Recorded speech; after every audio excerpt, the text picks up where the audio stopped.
Hi, today you will learn how to change default font in WPS Office. If you want to do it, first you need to go to Home tab, and after that you need to click on Settings. Now you need to open this one, Font option, or alternatively you can try to use shortcut from your keyboard Ctrl+D to do it. So I click somewhere here, and now font settings should be successfully displayed here. And here we can find Latin text font. On default it is set to plus body.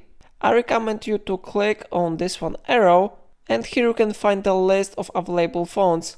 For example, I'm going to set here Arial, so I click on this one font. Now I can modify font style, for example, to regular, italic, bold or bold italic.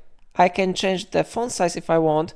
On default it is set to 10, so I click on the arrow and I set here 11. You can set here other effects if you want, but I will not check it here. And then you need to click on this one option, set as default. You will see here this one information. Do you want to change the default settings for font? This change will affect all new documents based on the normal template.